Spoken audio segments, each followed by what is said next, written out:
Welcome to Biology in Your Backyard. I'm Dr. Mark Johnson. Hi, I'm May.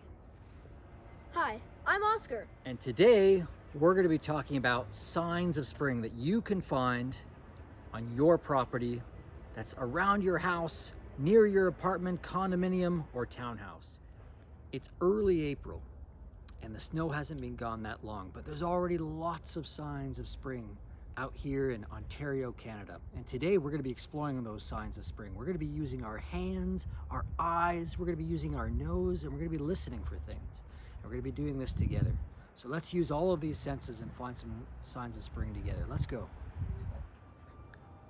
Often there's plants that come back every single year. These are called perennial plants, and they regenerate. They stay dormant during the winter, and then they regenerate every single spring from roots, underground stems, and bulbs. So for example, these sedges back here, these come from underground roots every single year. And then this wildflower that you see right here with the mottled leaves, this is trout lily. In this particular case, it's yellow trout lily. Now, would you like to see what it looks like underground so we can see what they're actually coming back from? Let's take a look in the case of the trout lily. I've got my trowel, and we're going to see what it's regenerating from each spring. Let's take a look. That bulb that comes back every single year.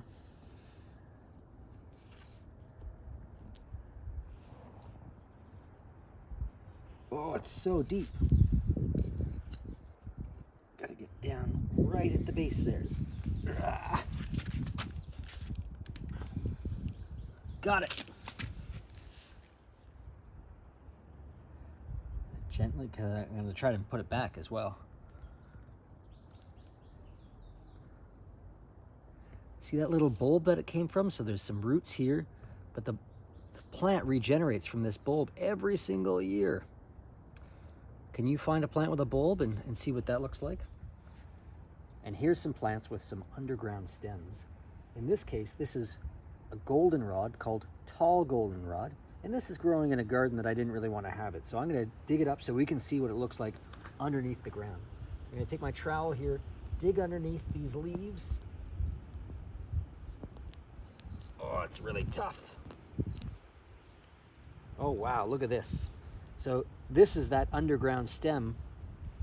This is that underground stem from which that goldenrod is regenerating. It stays dormant all winter long. And now you can see from this underground stem, these leaves are starting to come up, and then these will flower later in the summer.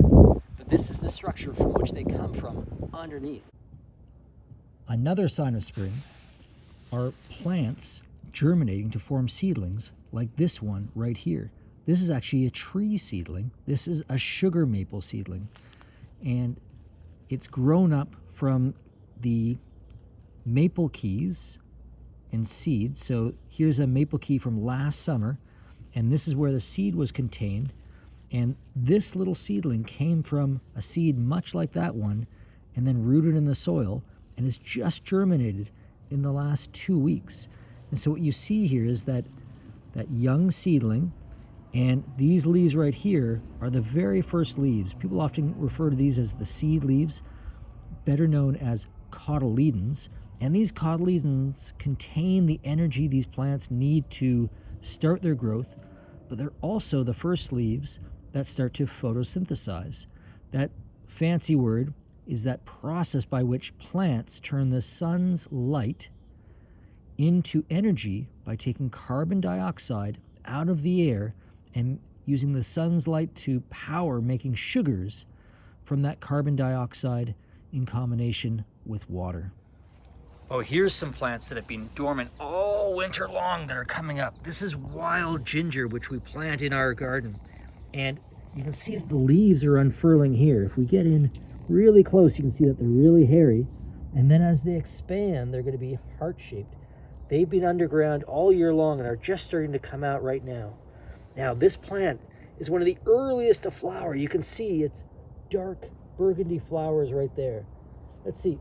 I wonder if they smell like anything. May, can you take a little smell of that? Smells like kind of sweet and damp and musty. Oh, wow.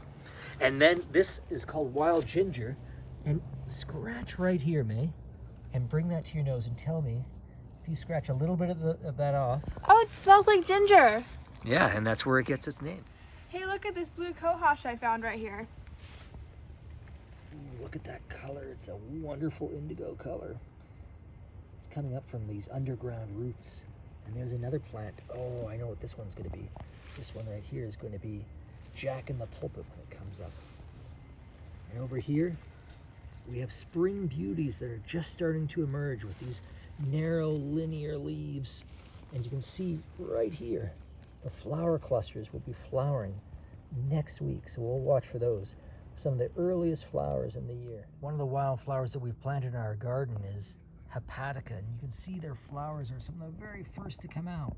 So this is the first half of April, and they already have their beautiful, beautiful lavender flowers emerging, ready for bees to visit them so they can be pollinated. Whoa, look at this serviceberry tree. I can already see its buds for its flowers. This is a great sign of spring. Oh wow, the very first bees are out. Look at this. This is a solitary bee called a cellophane bee. And it's doing a little dance. Now, they look like honeybees, but these are smaller. They live alone, although they live in the ground. Let me show you. There it goes down its hole. Checking it out.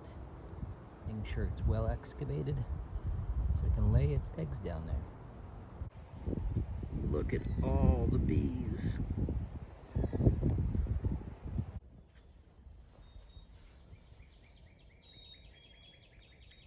Do you hear the black-capped chickadees?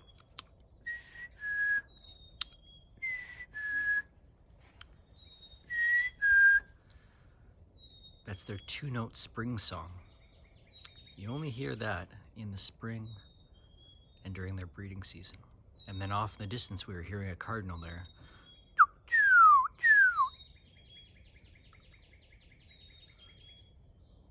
That churry sound.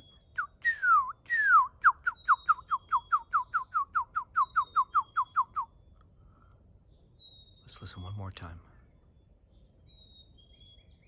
There it goes. Ooh, and look at that goldfinch there coming to the bird feeder.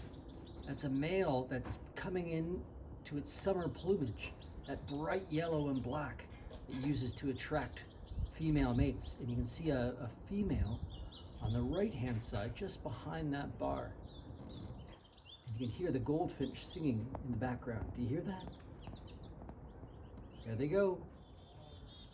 And now it's time for you to go on a scavenger hunt. So in this scavenger hunt, I want you to look for signs of spring. I want you to find that something that's coming up from the ground. I want you to find a spring wildflower. I want you to find a smell of spring, a pollinator, and as a fifth one, I want you to be able to use your ears to find another sign of spring, like a bird singing, kind of like that chickadee that just flew overhead here. So if you can find a bird singing that's trying to attract a mate, or maybe trying to defend its territory, those 5 things will be part of your scavenger hunt. And then send us a message and let us know on the comments below what the signs of spring were that you found on your property while you're staying home during the pandemic.